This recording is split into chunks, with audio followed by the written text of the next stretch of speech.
Бекмамат Осмонов атындагы Жалал-Абад мамлекеттик университети, Жалал-Абад коллежди студенти Сабыров Бекназардан Эмилова Гүлнара Акматжановнага кайтарым байланыш. Чыңгыз Айтматов. Адам үчүн эң кыйыны бул күн сайын адам болуу. Чыңгыз Айтматов.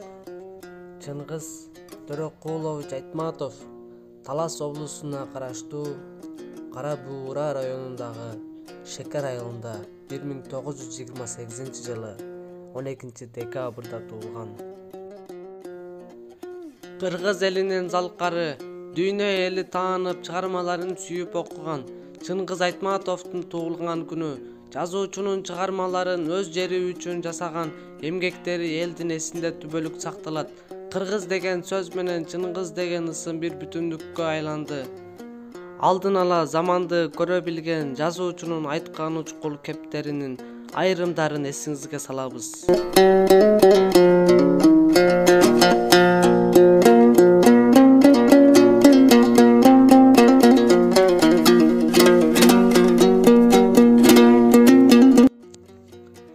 Дос кыйынчылыкта билинет дешет.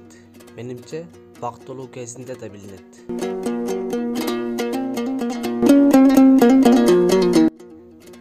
Сени тааныганда жашап жатканда сен тирүүсүң.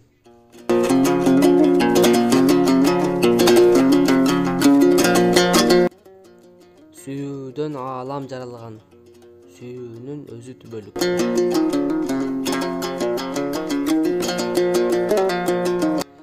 Миңдеген адамдардын арасында да сен жалгызсың. Жалгыз өзүң калганда да жалгызсың.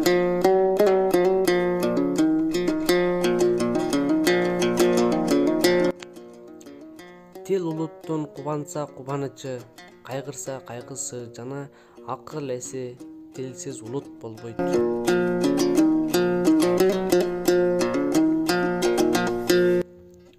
Өткөндү эстеп, келечекти күтө билгендигибиз үчүн биз барбыз.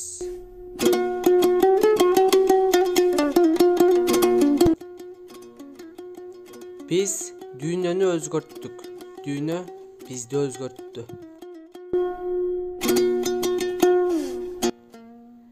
Өмүрдүн чыныгы баркы ишенимде, бактысы да ишенимде.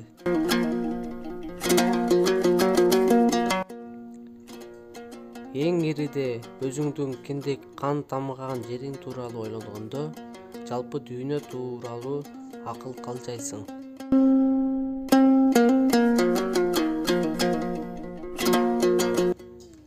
Эгер ата журт деген баштыктай сүйрөп өзүң менен алып жүрөр нерсе болсо, анын баасы сокор тыйынга татыбас эле.